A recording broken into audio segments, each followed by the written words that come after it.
Hello students, welcome back to our English class 9th का हमारा literature में एक पोएम और बाकी है। ठीक है, पोएम का नाम है द स्नेक ट्राइंग। उस पोएम को हम आज डिस्कस करेंगे।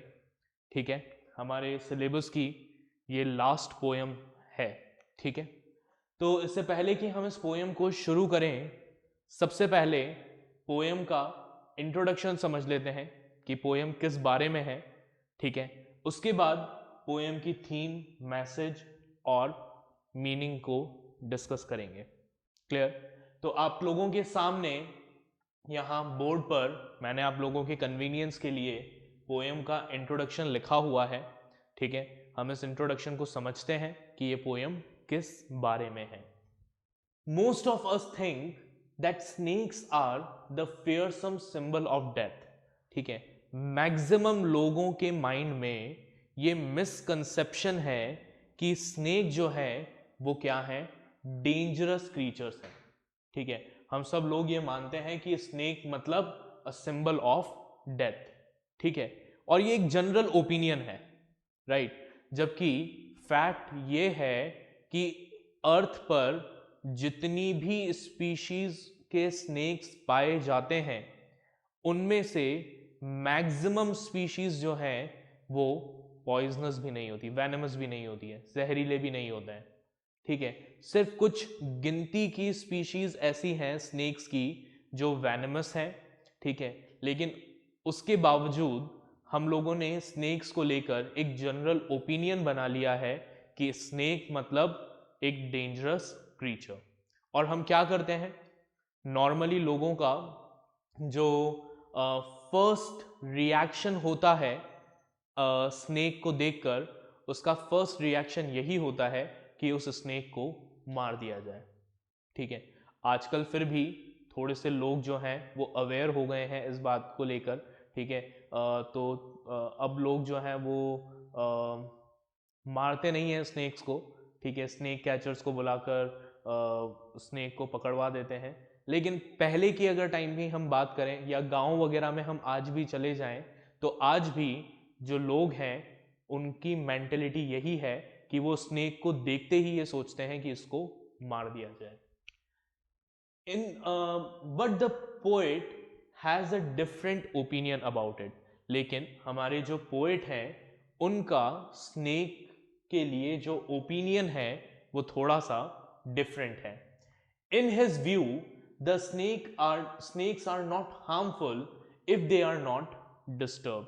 ठीक है, पोएट को ऐसा लगता है कि भाई स्नेक जो है वो हार्मलेस है, वो आपको तब तक कोई नुकसान नहीं पहुंचाएगा जब तक आप उसको डिस्टर्ब ना करें।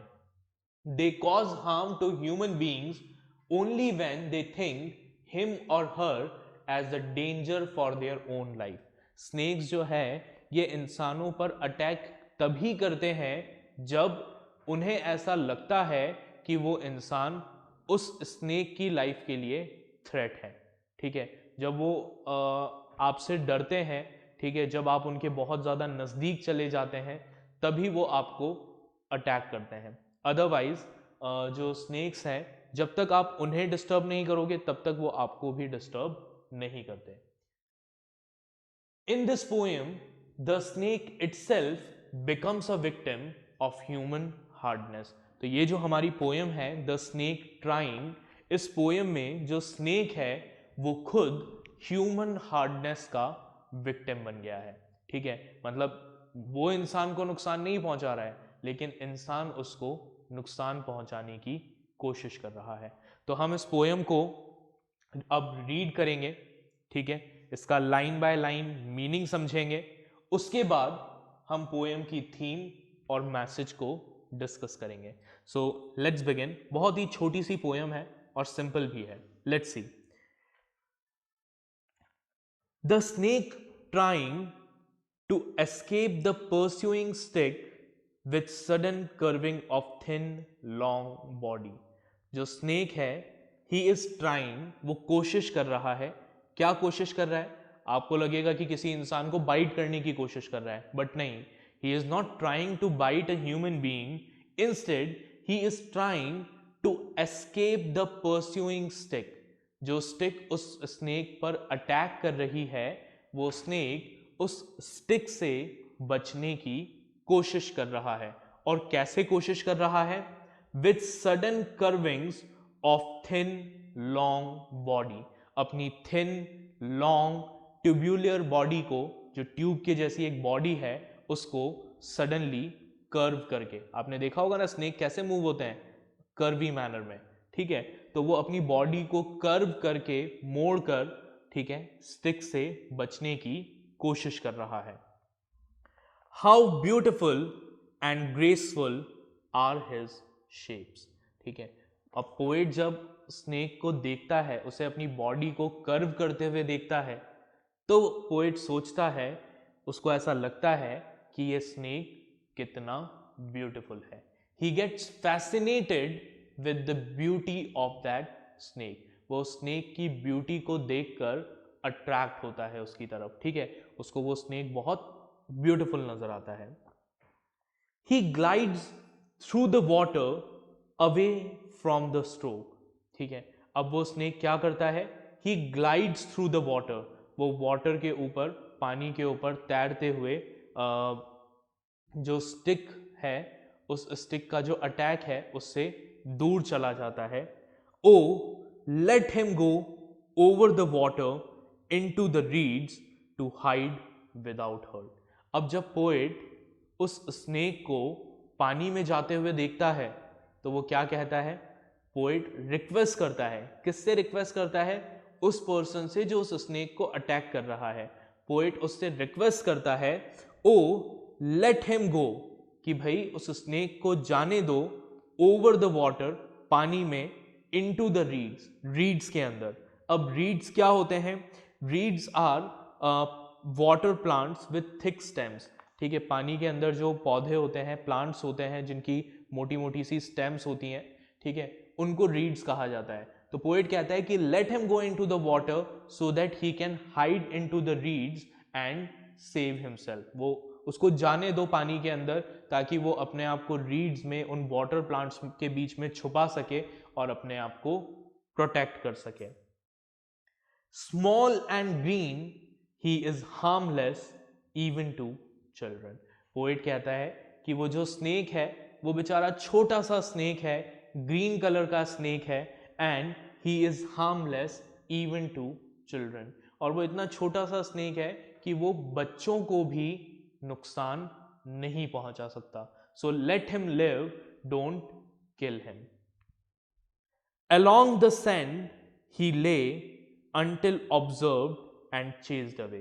पोएट आगे कहता है कि ये जो स्नेक है, ये पूरे समय, पूरे टाइम सैंड के ऊपर, रेत के ऊपर लेटा रहता है, जब तक ह्यूमन बींग्स की उस पर नजर नहीं पड़ती और वो ह्यूमन बींग्स उसको वहां से भगा नहीं देते। And now he vanishes in the ripples among the green slime reeds. और अब वो रिपल्स में, रिपल्स क्या होते हैं? आपने देखा होगा पानी में जब कुछ गिरता है तो जो वेव्स बनती हैं, सर्कुलर वेव्स, उन्हें क्या कहा जाता है? उन्हें रिपल्स कहा जाता है। And now he vanishes. वो स्नेक क्या कर रहा है? वो गायब हो जाता है। किस में? उन रिपल्स में जो पानी में बन रहे हैं, among the green slime reads. उन ग्रीन स्लाइमी रीड्स के बीच में गायब हो जाता है। स्लाइमी, चिपचिपी सी जो पौधे होते हैं, वाटर प्लांट्स होते हैं, उनके बीच में वो गायब हो जाता है। So what poet is trying to do? Poet is trying to convey a message that not all snakes are venomous, not all snakes are harmful. ठीक है, सारे स्नेक्स जहरीले नहीं होते, सारे स्नेक्स जो हैं वो वेनमस नहीं होते। We should not hurt them. ठीक है, हमें उनको हर्ट नहीं करना चाहिए। We should let them live. हमें उन्हें जीने देना चाहिए, because they are a part of our ecological system. वो भी हमारे इस इकोलॉजिकल सिस्टम का पार्ट है। ठीक है, एक ज़रूरी हिस्सा है। ठीक है, और अगर उनको डिस्टर्ब किया जाएगा तो उससे नेचर भी डिस्टर्ब होगी। ठीक है, तो ये तो था हमारा इस पोएम का एक्सप्लेनेशन। अब हम पोएम की थीम और पोएम के मैसेज को डिस्कस करते हैं। So let's see what is the theme of the poem. The poem is based on the theme of prevention of cruelty towards animal. ठीक है, हमारी ये जो पोएम है, इस पोएम का थीम क्या है? पोएम का थीम है prevention of cruelty towards animal, कि एनिमल्स के लिए, एनिमल्स के साथ जो ह्यूमन बीइंग्स क्रूएलिटी करते हैं, ठीक है, उसको रोका जाए। The poet develops this thought by requesting people to maintain ecological balance and not to harm any species, in this particular case the snake। ठीक है, और पोएट क्या कर रहा है इस पोएम में? पोएट जो है वो रिक्वेस्ट कर रहा है लोगों से कि वो हमारे अर्थ का इकोलॉजिकल बैलेंस मेंटेन रखें, किसी भी स्पीशीज को नुकसान ना पहुंचाएं। और इस पर्टिकुलर केस में हम कौन से एनिमल की बात कर रहे हैं, हम कौन सी स्पीशीज की बात कर रहे हैं? We are talking about snakes, हम स्नेक्स की बात कर रहे हैं। Since all snakes are not venomous, they are harmless and attack human beings only in self defense। ठीक है, क्या बता रहा है पोएट हमें? पोएट हमें बता रहा है कि क्योंकि सारे स्नेक्स जो हैं वो वेनमस नहीं होते हैं, ठीक है, वो सिर्फ ह्यूमन बींग्स को कब हार्म करते हैं? वो ह्यूमन बींग्स को तब हार्म करते हैं जब उन पर कोई रिस्क आए, ठीक है, अपने सेल्फ डिफेंस में हार्म करते हैं। Hence they should be left on their own. तो पोएट क्या कहता है? पोएट कहता है कि हमें इन स्नेक्स को इनके हाल पर छोड़ देना चाहिए। ठीक है, एंड नॉट ओनली स्नेक्स, हर एनिमल को, ठीक है, हर क्रीचर को हमें उनके नेचुरल हैबिटेट में छोड़ देना चाहिए। We should not disturb them. ठीक है, हमें उन्हें डिस्टर्ब नहीं करना चाहिए। They have a right to existence too. उनके पास भी ये अधिकार है, ये राइट है कि वो इस अर्थ पर एग्जिस्ट करें। और अगर आप थोड़ा सा सोचें प्रैक्टिकली, तो हम सब कहते हैं कि भाई हम स्नेक्स को या और दूसरे एनिमल्स को इसलिए हार्म करते हैं बिकॉज वो हमारी टेरिटरी में आ गए। ठीक है, बट अगर प्रैक्टिकली इस बारे में सोचा जाए तो क्या वाइल्ड एनिमल्स ह्यूमन बीइंग की टेरिटरी में आए हैं, या फिर ह्यूमन बीइंग्स ने अपनी टेरिटरी को, अपने रेजिडेंस को वाइल्ड एनिमल के रेजिडेंस में एक्सटेंड कर दिया है? हुआ तो उल्टा है ना। जानवर तो हमसे पहले से इस धरती पर हैं, इंसान तो बाद में आए हैं। ठीक है, हमने क्या किया? हमने हमारे डेवलपमेंट के लिए, हमारी ग्रोथ के लिए जंगलों को काट दिया, उनको छोटा कर दिया, जंगलों की जगह शहर बना दिए। अब अगर जानवरों को रहने के लिए जगह नहीं मिलेगी तो वो कहीं ना कहीं तो जाएंगे। तो क्या अगर हमारे घरों के आसपास इस तरीके के कोई क्रीचर्स आते हैं तो ये उनकी गलती है या हमारी गलती है? सोचिएगा जरूर इस बारे में, राइट। चलिए अब आगे बढ़ते हैं पोएम के मैसेज पर। तो इस पोएम के थ्रू पोएट जो है वो हमें क्या मैसेज देना चाह रहा है, देखें। The poem in very simple and clear words convey the message that all creatures of nature need to be treated in kind and sympathetic manner। ठीक है, ये जो हमारी पोएम है, ये पोएम हमें एक बहुत ही सिंपल सा मैसेज देती है, और वो सिंपल सा मैसेज ये है कि जितने भी क्रीचर्स हैं नेचर के, उन सब क्रीचर्स को काइंड और सिंपैथेटिक मैनर में ट्रीट किया जाना चाहिए। Even snakes must not be attacked because they do not bite unless they sense a danger to their life. Even कि ऐसे एनिमल्स जिनको हम डेंजरस मानते हैं, हमें उन एनिमल्स को भी अटैक नहीं करना चाहिए, क्योंकि कितना भी वाइल्ड एनिमल क्यों ना हो, वो आप पर तब तक अटैक नहीं करता जब तक कि उसे अपनी लाइफ पर थ्रेट महसूस नहीं होता है।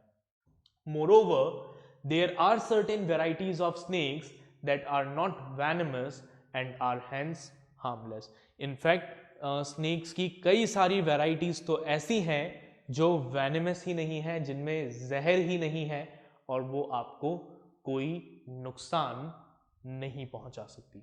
तो ये था हमारा पोएम का introduction, theme, explanation and message.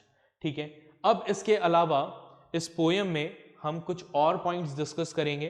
ठीक है, लिटरेरी डिवाइसेस को डिस्कस करेंगे, बट लिटरेरी डिवाइसेस को डिस्कस करने से पहले आप पोएम के इंट्रोडक्शन, थीम और मैसेज को एक बार नोट कर लें। ठीक है, मैं बोर्ड के सामने से हट रहा हूं, आप इनको नोट करिए, फिर हम लिटरेरी डिवाइसेस को डिस्कस करेंगे।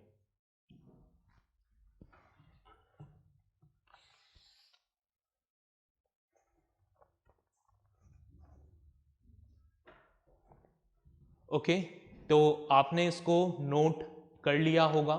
अगर नोट नहीं किया है तो प्लीज़ इसको नोट ज़रूर कर लीजिएगा। अब आगे लिटरेरी डिवाइसेस की बात करते हैं।